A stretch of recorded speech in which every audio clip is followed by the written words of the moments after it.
हेमा माँ दुर्गा में बहुत विश्वास रखती थी। उसके घर में धन धान्य की कोई कमी नहीं थी, पर उसकी सास स्वभाव की बहुत कंजूस थी। वो अपने लिए तो जी खोलकर खर्च करती, पर कभी भी कोई दान पुण्य नहीं करती थी। अगर हेमा किसी को कुछ देने लगे तो उस पर चिल्ला पड़ती थी, सेब ले लो, सेब मीठे मीठे लाल रसीले सेब ले लो। ओ सेब वाले भैया, ये सेब कैसे लगाए? हेमा बहू, ये हाथ में क्या है? माँ जी, वो मैंने अपने लिए 2 रोटी बनाई थी, पर मुझे भूख नहीं है, इसीलिए 1 रोटी इन बूढ़े बाबा को दे रही थी। वो बहुत भूखे दिखाई दे रहे हैं। चुपचाप रोटी को अंदर लेकर जाओ। आटा इतना सस्ता नहीं है जो भिखारियों को बांटते फिरो। अभी नहीं खानी तो रात में खा लेना गरम करके। पैसों की बचत करना सीखो। ये नहीं कि हमारा हाथ खुला हुआ है। हमारे पास अच्छे पैसे हैं तो हम उसको उजाड़ दें। ला भैया, 2 किलो सेब तोल दे। वैसे तू 100 रुपए महंगे लगा रहा है। चल कोई नहीं। ये लो अम्मा जी। कभी कभी हेमा का मन बहुत दुखी होता था, क्योंकि घर में पैसे होने के बावजूद भी वो किसी की सहायता नहीं कर पाती थी। माँ, आपको पता है आज एक नया ग्राहक जुड़ा है। बहुत अच्छी कमाई होगी इन सर्दियों के सीजन में। उस ग्राहक को हमारी फैक्ट्री के स्वेटर बहुत पसंद आए हैं। ये तो बहुत बढ़िया बात है सुमित बेटा। बस तू ऐसे ही खूब पैसे कमाता जा।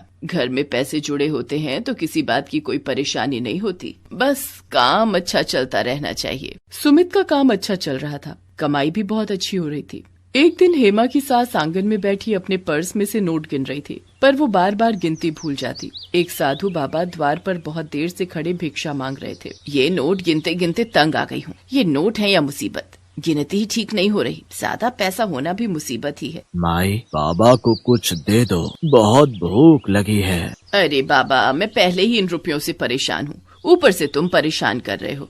जब तक ये नोट मेरे हाथ में है तुम्हें कुछ नहीं मिलेगा। जाओ यहाँ से। तुम पैसों से इतनी परेशान हो कि एक भूखे को भोजन देने का भी समय नहीं है। माई, अगर तुम इन रुपयों से इतनी ही परेशान हो तो ईश्वर करे तुम्हारी ये परेशानी जल्दी दूर हो जाए। फिर तुम किसी भूखे को खाली हाथ मत लौटाना। हेमा की सास का ध्यान अभी भी नोट गिनने में ही था। वो गुस्से से झुंझला रही थी और उसने देखा कि जब वो नोट नहीं गिन पा रही है, इतनी देर में साधु बाबा भी भूखे द्वार से लौट चुके थे। हेमा उस समय घर पर नहीं थी, उसे इस बारे में कुछ भी नहीं पता था। सुमित शाम को घर लौटता है तो उसका मन उदास था। क्या हुआ? आप बहुत परेशान दिखाई दे रहे हो। मैंने बताया था ना, जो नया ग्राहक जुड़ा है, जिसने फैक्ट्री में स्वेटर का ऑर्डर लिखवाया था, अचानक उसने मना कर दिया है। मेरा बहुत नुकसान हो गया। मैंने तो माल बनवाना शुरू भी कर दिया था, पर उस ग्राहक को विदेश जाना पड़ा। आज ही उसका फोन आया है, वो माल बनवाने को मना कर रहा है। कोई बात नहीं, आप परेशान मत हो, सब ठीक हो जाएगा। ये नहीं तो कोई और ग्राहक आ जाएगा। आप बैठो, मैं खाना लगाती हूँ। पर ऐसा नहीं हुआ। सुमित की फैक्ट्री में माल पड़ा रहा, पर एक भी ग्राहक ने माल नहीं खरीदा। धीरे धीरे सुमित का सारा काम ठप हो गया और वो कर्जे में डूब गया। घर में पैसों की तंगी आ गई। हेमा और उसकी सास दोनों के सारे गहने बिक गए। मकान गिरवी रखना पड़ा। फैक्ट्री को ताला लग गया और वो लोग बहुत गरीब हो गए। एक दिन हेमा घर के बाहर झाड़ू लगा रही थी, तभी वही साधु बाबा फिर से आए। क्या हुआ? आज भी मैं यहाँ से भूखा जाऊंगा? हेमा की सास देखती है ये तो वही बाबा हैं जो कुछ दिन पहले उसके घर से भूखे गए थे। हेमा की सास की आंखों में आंसू आ जाते हैं। नहीं बाबा, ऐसी बात नहीं है। पहले मेरे घर में रुपया पैसा सब कुछ था। मैं तब भी आपको भूखे पेट भेज रही थी। आज मेरे घर में अन्न का दाना नहीं है, इसलिए मैं आज भी आपको द्वार से भूखा भेजने पर मजबूर हूँ। मुझे माफ करना बाबा। अब हम पहले जैसे धनवान नहीं रहे, हम बहुत गरीब हो गए हैं। रुकिए बाबा, ये रोटी और चटनी आप खा लो। बेटी, तुमने मुझे अपने हिस्से का भोजन दे दिया और तुम भूखी रहोगी? बाबा, मैं भूखी कहाँ हूँ। मैंने माँ दुर्गा का नाम लेकर उनके प्रसाद की मिश्री खा ली। मेरा तो उसी से पेट भर गया। जीती रहो बेटी, तुम माँ दुर्गा की सच्ची भक्त हो। घर में ये परेशानियाँ इसीलिए आई हैं क्योंकि तुम्हारे घर से कभी भी किसी गरीब और बेसहारा को दान पुण्य नहीं हुआ था। तुम माँ दुर्गा के नवरात्रि व्रत धारण करो। माँ दुर्गा से भूल के लिए क्षमा मांगो। भूखों को भोजन खिलाओ, प्यासे को पानी पिलाओ। देखना, तुम्हारे घर की स्थिति पहले जैसी खुशहाल हो जाएगी। ठीक है बाबा, मैं माँ दुर्गा के नाम के नवरात्रि व्रत अवश्य रखूंगी। और फिर साधु बाबा के कहने पर हेमा ने विधि पूर्वक सच्चे मन से माँ दुर्गा के नवरात्रि व्रत रखने शुरू किए। वो माँ दुर्गा के नाम की जोत जगाती थी। घर में उनका कीर्तन और भजन करती थी, जिसमें उसकी सास और पति सुमित भी साथ देते थे। हेमा ने अभी 3 व्रत ही समाप्त किए थे कि सुमित खुशी से घर लौट कर आता है। माँ, जानती हो, मुझे स्वेटर और टी शर्ट का एक बहुत बड़ा ऑर्डर मिला है। दिसंबर तक मुझे ये ऑर्डर तैयार करना है। बहुत जल्दी जल्दी काम करना होगा, कस्टमर ने मुझे माल बनाने के एडवांस में रुपए भी दे दिए हैं। तू सच कह रहा है बेटा? हेमा बहू, ये सब तेरे द्वारा रखे गए माँ दुर्गा के नाम के नवरात्रि व्रत और पूजा का ही प्रभाव है, जो आज सुमित को इतना बड़ा ऑर्डर मिला है। जय माँ दुर्गा। और माँ दुर्गा के आशीर्वाद से हेमा के परिवार की खुशियाँ फिर से लौट आती हैं। सुमित का काम फिर से ठीक हो जाता है। अब हेमा की सास भी दान पुण्य करने के लिए मना नहीं करती थी, बल्कि खुद अपने हाथों से गरीबों को दान देती थी। हेमा के परिवार की आर्थिक स्थिति अब बहुत अच्छी हो गई थी, इसलिए वो नियम अनुसार नवरात्रि पर्व आने पर रामनवमी के दिन दुर्गा मंदिर में भंडारा करवाने लगी। कुछ समय बाद माँ दुर्गा की कृपा से हेमा के घर 2 बच्चों का जन्म हुआ। बेटा बेटी के जन्म के बाद माँ दुर्गा के आशीर्वाद से हेमा के जीवन में संपूर्ण खुशियाँ आ गई थी। शादी का पंडाल सजा था। गौरी के माता पिता विदाई के लिए तैयारियां कर रहे थे।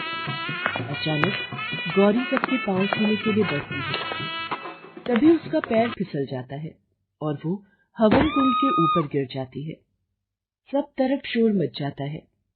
अरे दुल्हन जल गई, दुल्हन हवन कुंड में गिर गई। ये कैसा अनर्थ हो गया? शादी होने के बाद दुल्हन हवन कुंड में गिर गई।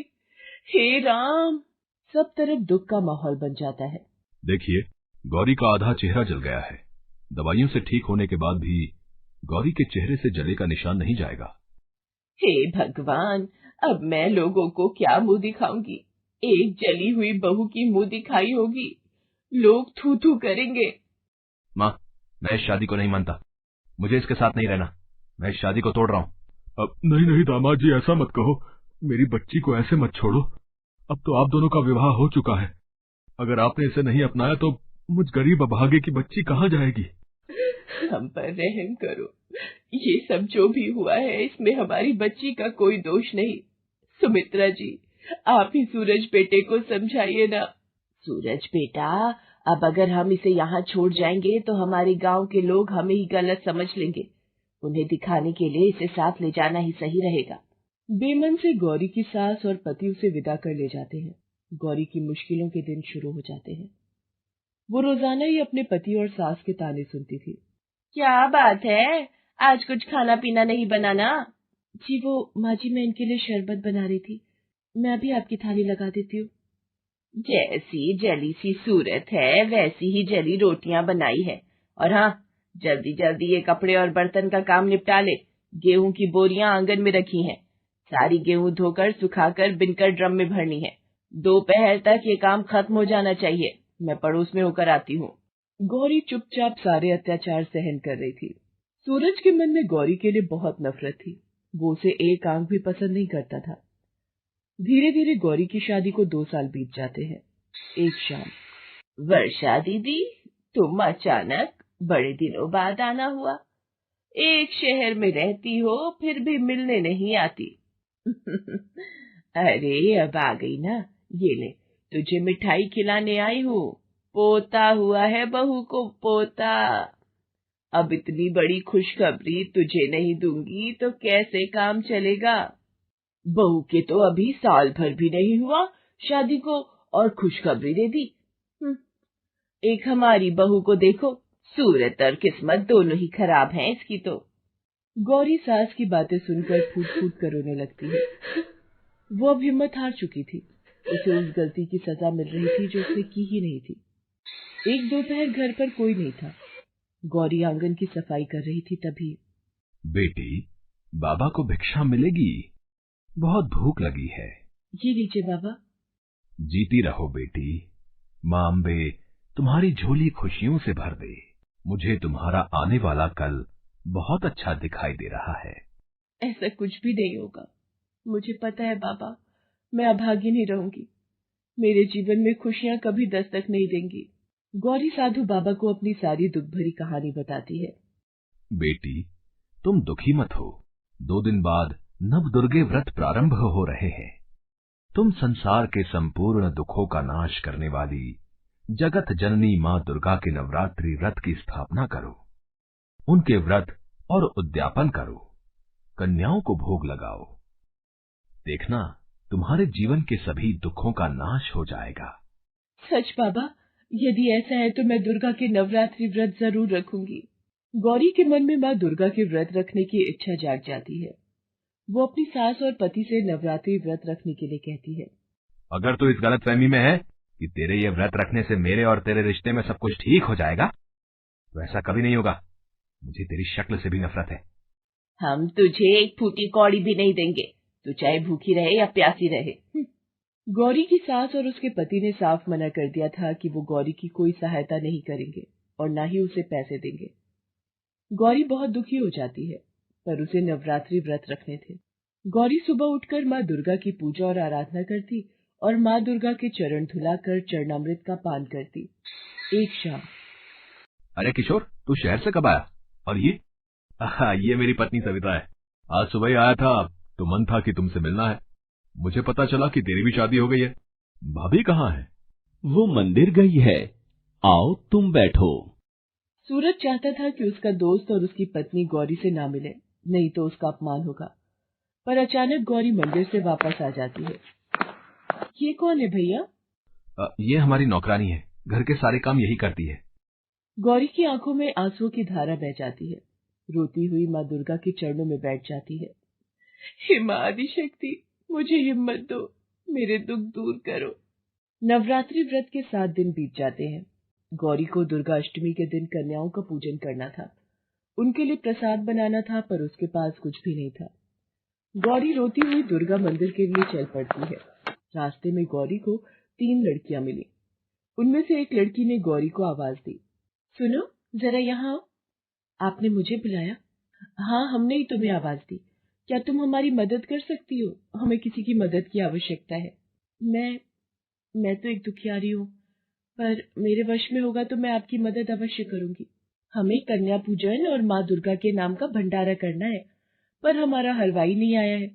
इतना भोजन हम अकेले नहीं बना पाएंगे। क्या तुम भंडारा बनाने में हमारी सहायता करोगी? माँ दुर्गा के नाम का भंडारा और कन्या पूजन, मुझे भी अपने व्रत का उद्यापन करना है। यदि आप तीनों के साथ प्रसाद बनाऊंगी और माँ दुर्गा को भोग लगाऊंगी, तो मेरा भी उद्यापन सिद्ध हो जाएगा। गौरी अपना सारा दुख भूलकर उन तीनों के साथ प्रसाद बनाने में व्यस्त हो जाती है। कुछ समय बाद गौरी बहुत ही स्वादिष्ट हलवा चने और पूड़ी का प्रसाद बनाकर तैयार कर देती है। गौरी, तुमने तो बहुत ही स्वादिष्ट प्रसाद तैयार किया है। एक काम करो, तुम बहुत थक गई हो, ये जल लो और इससे अपने मुंह हाथ धो लो। तब तक हम कन्याओं को भंडारे के लिए बुलाते हैं। आप तीनों बहुत प्यारी हो। आप तीनों कन्याओं के नाम क्या है? सरस्वती, लक्ष्मी, काली। आप तीनों तो लगता है माँ वैष्णवी के 3 अवतार हो। सब हमें यही कहते हैं कि हम तीनों देवी वैष्णवी के 3 स्वरूप हैं। देखो, कन्याएं भी आ गई हैं। तुम इन्हें अपने हाथों से भोग खिलाओ। गौरी कन्याओं को भोग खिलाने में व्यस्त हो जाती है। कुछ देर बाद एक छोटी सी कन्या गौरी से कहती है, दीदी, आप बहुत सुंदर हो। मुझे भी आपके जैसी बिंदी चाहिए जो आपने अपने माथे पर लगा रखी है। कौन सी बिंदी बेटा? और मैं तो बिल्कुल भी सुंदर नहीं हूँ। मेरे चेहरे पर तो निशान है। आपके चेहरे पर तो कोई निशान नहीं है दीदी। ऐसा कैसे हो सकता है? आ, मेरे चेहरे का निशान कहाँ गया? यहाँ पर तो जलने का निशान था। सरस्वती, लक्ष्मी, काली, आप तीनों कहाँ हो? जब मैं आपसे मिली थी आपने देखा था ना मेरे निशान को। अरे, ये तीनों कहाँ गई? दीदी, आपके साथ तो कोई भी नहीं था। हम जब यहाँ आए थे आपने ही हमें भोग खिलाया था।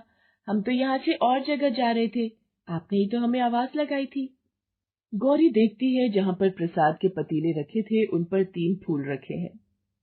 गौरी को समझ आ जाता है कि साक्षात वैष्णवी के 3 रूप, देवी सरस्वती, देवी लक्ष्मी और देवी काली, गौरी की सहायता के लिए आई थी और उन्होंने यही 3 नाम बताए थे। गौरी बेहोश हो जाती है। इतनी देर में गौरी की सास और पति सूरज भी वहां पहुंच जाते हैं। डॉक्टर गौरी का चेकअप करती है। गौरी को होश आ जाता है। बधाई हो माता जी, आपकी बहू गर्भवती है, ये मां बनने वाली है। क्या डॉक्टर, आप सच कह रही हैं? गौरी बहू मां बनने वाली है?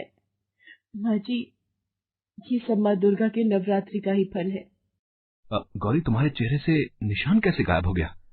ये सब 3 देवियों की शक्ति का चमत्कार है। गौरी सास और सूरज को सारी घटना बताती है। सूरज, 3 लड़कियां ही तो आई थी जिन्होंने हमें बताया कि गौरी कन्या पूजन और भंडारे की व्यवस्था कर रही है। इसीलिए हम तुम्हारे पास पहुंचे। इसका मतलब माँ दुर्गा ने हमें भी दर्शन दिए। हे माँ दुर्गा, हमारे पापों को क्षमा करना। गौरी, हमें माफ कर दो। हम तुम्हारे जैसी देवी को नहीं पहचान पाए। औरत तो देवी का रूप होती है। मैं खुद एक औरत हूँ और मैंने तुम्हारे साथ बहुत गलत किया।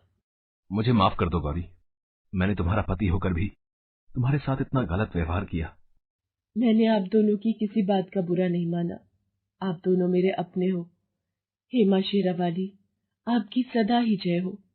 जैसे आपने मेरी झोली खुशियों से भर दी, वैसे संसार में सभी दुखियों की झोली खुशियों से भर दो।